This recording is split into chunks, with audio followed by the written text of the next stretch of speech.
जय सियाराम समाज बंधुओं।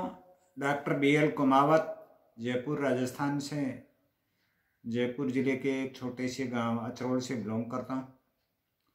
अपने समाज में अगर देखा जाए तो आज न तो लड़कियों की इतनी ज़्यादा कमी है और न ही लड़कों की कमी है।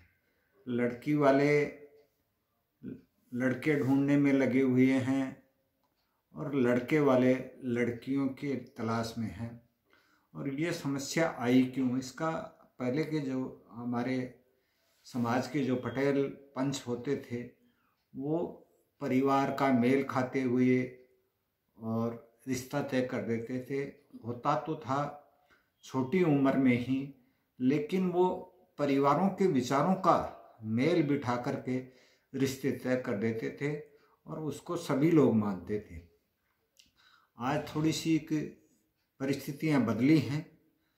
लड़के और लड़कियों की शादी 18 और 21 साल के बाद में होती है, तो वयस्क हो जाते हैं। लड़के 21 साल के और लड़की 18 साल की। तो अपनी जो जीवनचर्या है, अपना जो जिंदगी है, उस जिंदगी के बारे में वो फैसला करने के लिए खुद भी सक्षम हो जाते हैं और फिर माँ बाप भी ये सोचते हैं कि मेरी बेटी को एक ऐसा घर मिले जिसमें वो रानी बन कर रहे, और हर माँ बाप का ये सपना भी होता है। लेकिन लड़की के विचार कैसे हैं ये सोच करके अगर लड़का तलाश किया जाए लड़की के विचारों के अकॉर्डिंग, गरीबी अमीरी महत्वपूर्ण नहीं होती है। तो लड़की के विचार जिस लड़के से मेल खाते हुए हों, वहाँ अगर उस लड़की का रिश्ता हो जाता है तो उसकी ज़िंदगी बड़े आराम से कटती है और ज़िंदगी में वो आगे भी बढ़ते हैं। और कई ऐसे लड़के वाले भी हैं, जैसे किसी का बेटा अगर गवर्नमेंट जॉब में लग गया तो वो पहली प्राथमिकता तो ये देंगे कि साहब लड़की भी गवर्नमेंट जॉब में हो। और जब लड़का और लड़की दोनों गवर्नमेंट जॉब में हो जाते हैं तो जो आने वाली पीढ़ी है उसका भविष्य है वो एक तरह से अंधकार में हो जाता है, क्योंकि वो जो परिवार के संस्कार होते हैं वो संस्कार उनको नहीं दे पाते हैं। जब वो ड्यूटी पे दोनों आदमी चले जाते हैं, घर में बच्चे अकेले रहते हैं। आज ये भी कल्चर हो गया कि दादा दादी के पास में ज़्यादातर परिवार नहीं रहते हैं। गवर्नमेंट जॉब वाले जहाँ ड्यूटी रहेगी वहीं रहेंगे, और अगर लड़की की ड्यूटी कहीं दूसरी जगह है और लड़के की ड्यूटी कहीं दूसरी जगह है तो और भी विकट समस्या हो जाती है।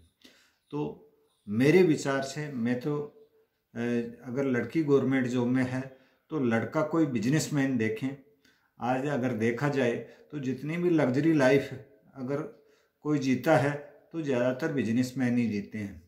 और लड़की अगर गवर्नमेंट जॉब में हर किसी बिजनेसमैन से अगर उसका रिश्ता तय हो जाता है, यह जिस लड़के की सोच ये है कि मैं बिजनेस करूं, तो हो सकता है वो शुरू में जो समस्याएं आती हैं, आर्थिक समस्या भी आती है, कोई भी काम शुरुआत में बहुत सी समस्याओं से जूझना पड़ता है बिजनेस में, और बाकी 2-4 साल बाद में उस बिजनेस में अपने आप ही अगर दिल से किया गया बिजनेस है तो 4 चांद लग जाते हैं और वो परिवार बिल्कुल सुदृढ़ परिवार हो जाता है। आज कई परिवार ऐसे हैं जो लड़कियां गवर्नमेंट जॉब में हैं और जब लड़के ने ऐसा बिजनेस खड़ा कर लिया, दोनों उस बिजनेस में अगर मिलकर के काम करें तो और भी वो ज़्यादा बढ़ जाता है। तो गवर्नमेंट जॉब से भी रिजाइन करवा करके लड़कियों को भी बिजनेस में ले आए हैं। जो बच्चे हैं उनकी भी देखभाल आराम से ढंग से हो जाती है।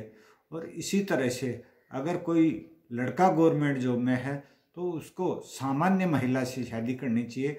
उनके विचार अगर महत्वपूर्ण हैं, विचारों में मेल अगर होता है तो वो लड़का आराम से अपनी ज़िंदगी, पूरी ज़िंदगी बहुत ही बढ़िया हंसी खुशी से गुजार सकता है। और अगर दोनों गवर्नमेंट जॉब में हो जाते हैं और उनकी ड्यूटियां अलग अलग होती हैं तो बहुत बड़ी समस्या हो जाती है। अभी एक मेरे मित्र के बेटी कोई उसमें नर्सिंग स्टाफ में है और वो लड़का है वो इंजीनियर है, तो उन दोनों के तालमेल बैठ नहीं पा रहा है। वो लड़का ये कहता है कि या तो तू गवर्नमेंट जॉब है उसको छोड़ दे या मैं छोड़ देता हूँ। ये स्थिति बन रही है कि वो आपस में तकरार इतनी ज़्यादा बढ़ गई, न तो लड़की गवर्नमेंट जॉब छोड़ना चाहती है और न ही वो लड़का अपने गवर्नमेंट जॉब को छोड़ना चाहता है। लड़की की ड्यूटी एम्स दिल्ली में है और लड़के की ड्यूटी बंगलोर है, तो वो बहुत ही बड़ी एक तरह से समस्या से जूझ रहे हैं। हालांकि लड़का भी गवर्नमेंट जॉब में है, लाख सवा लाख रुपए की सैलरी है, लड़की की भी 50-60 की है, लेकिन वो जॉब को कोई सा ही नहीं छोड़ना चाहते। उनके एक लड़का भी हो गया, लेकिन उस लड़के को भी टाइम नहीं दे पाते, माँ बापों के पास में वो नहीं रह पाती है। तो ऐसी समस्याओं का समाधान जब ही निकलेगा जब समाज के बुद्धिजीवी लोग विचारों के आधार पर रिश्ते तय करेंगे। कई लोगों के रिश्ते दूर तय कर देते हैं, जहाँ की जो बोलचाल है वो बोलचाल भी अटपटी रहती है, वहाँ की जो पारिवारिक संस्कार हैं वो भी एक अलग ही दिखते हैं, तो वो भी एक तरह से तालमेल नहीं बैठ पाता है। लड़की अपने अकॉर्डिंग रहना चाहती है और वो परिवार उसको अपने अकॉर्डिंग रखना चाहता है, जिससे उनके बीच में एक बार अगर मतभेद शुरू हो जाता है तो वो बाद में कई बार तो तलाक तक की स्थिति में पहुंच जाता है। तो मैं इस वीडियो के माध्यम से समाज के जितने भी बुद्धिजीवी लोग हैं उनसे मैं आग्रह करूंगा कि आप बेटे और बेटी का जब भी रिश्ता अगर कहीं तय करवाएं तो विचारों को ज़्यादा महत्व दें। और मैं समाज के बुद्धिजीवी लोगों के साथ ही जो जिनके बेटे और बेटियां वयस्क हो गए हैं उनसे भी निवेदन करूंगा कि समाज में तालमेल बिठाएं, एक दूसरे पे के जाएं, जो सामाजिक कार्यक्रम होते हैं उनमें भाग लें, एक दूसरे से परिचित हों।